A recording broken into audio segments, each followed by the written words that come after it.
Good morning, Intenders. Good morning. Welcome and welcome back to Morning Intentions. Today is Wednesday, May 6th. Annette, how are you doing this morning? I'm doing well. How about you? I'm doing great. Are you ready to talk more about living a heart-led life? I am. I'm especially looking forward to today because we're going to continue with our comparison between fear-led and heart-led.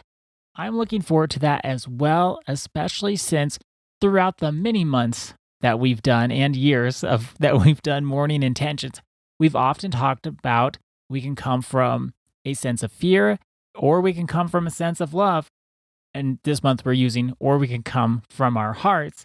And even though we've talked about those things here and there, we're putting it all together here and having that comparison. This is what being fear led looks like and sounds like. This is what being heart led looks like and sounds like. Then we can see the direct comparison immediately rather than picking up the pieces and the breadcrumbs throughout our different episodes. So let's talk about the many faces of fear. We've shared what fear sounds like. Now let's look at what fear looks like. The first face of fear is control. Now I want to talk about this a little while. As a coach, as a human, as a neighbor, as a friend, I have been on the receiving end of comments like so-and-so is so controlling. And we've talked about that with high-functioning codependency. Oh, they're so controlling. We can't really judge where somebody else is coming from. So there's that.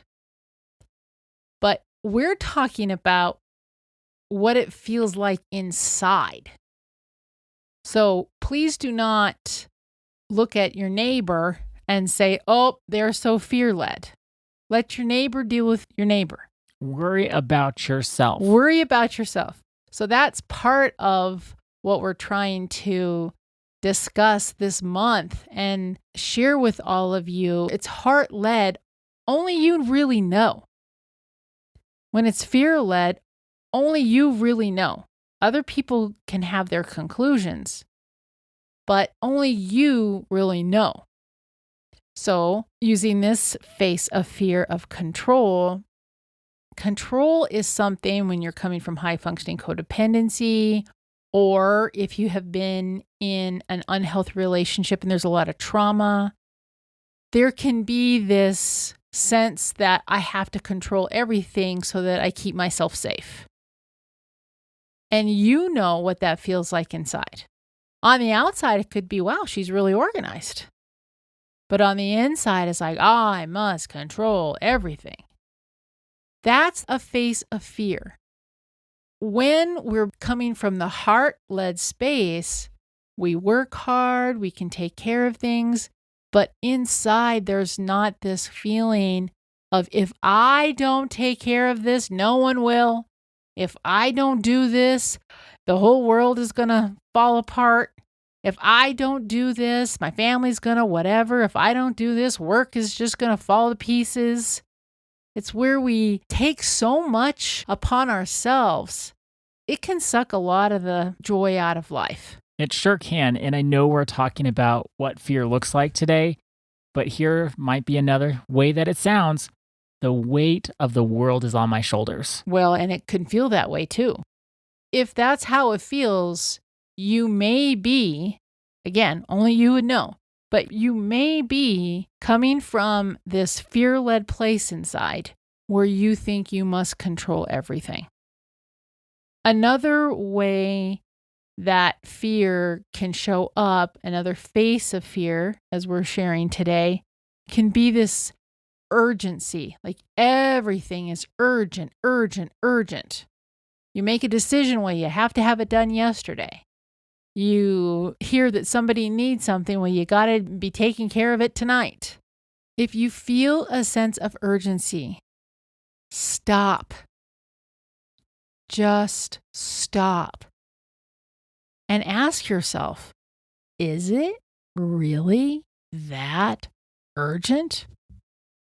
Is it? I've mentioned this before, and I think it's worth repeating right now. This happens a lot in marketing, where there is this false sense of urgency where I have to make a decision right now. And think of that feeling inside of ourselves. I know have felt that urgency, not just in a product buying space, but I've felt that in life. Like, I have to make this decision right now. I have to fix things. I have to do it right now. And if I don't do it, then my pain's going to last forever. Well, the whole FOMO idea, fear of missing out. That's what marketers do in order to take advantage of people that are living from fear. And good decisions aren't made in urgency. They can't be. Now, we're not talking about in a true emergency situation where you must make a decision in urgency. We're not talking about that. We're talking about if you don't get the new item that you saw on Instagram immediately, you're not going to be able to be the best mom. That is fear-led. But we all fall into this. What Ada and I want all of us to do this month is to start seeing, and we're seeing it too. I mean, 2 weeks ago, we weren't doing this theme yet, but 2 weeks ago, here I am going back to my fear-led patterns again. So we're in this with you all, but we want to be able to call out some of these ways that we talk to ourselves like we have the last few days, or some of the actions that we take, but it's really the feelings inside where we feel we must control, like we feel if we don't do it, no one's going to do it, and it's urgent. That's what we want all of us to start really thinking about and catching yourself right in the moment. I'm making the calls, I'm doing the things, and if you watch yourself do it, stop and ask yourself, is this as urgent as I am feeling that it is? Do I really have to do this in such a rush? Have I checked in? Have I allowed myself to pause? Have I asked myself what feels true right now? What feels the most kind in this situation?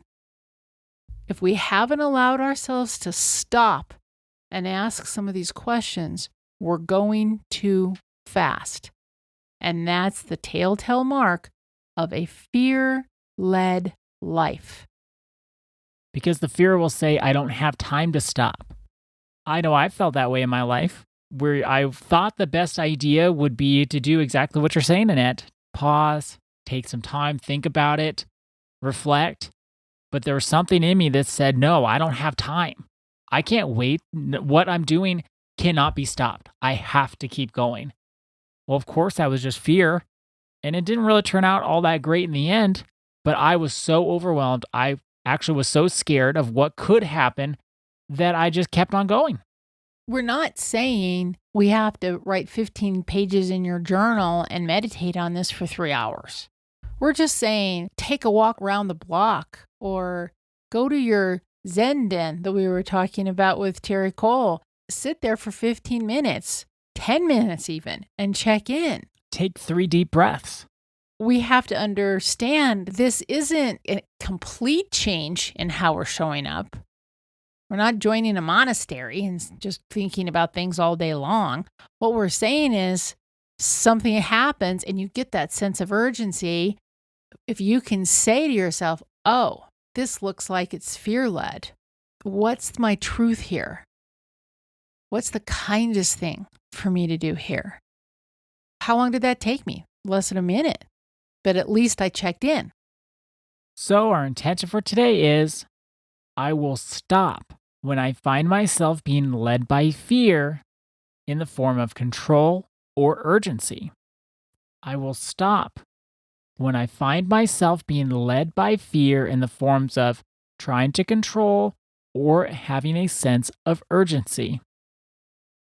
Thank you so much for joining us today. Our day is better because you are part of our day. See you tomorrow. See you then.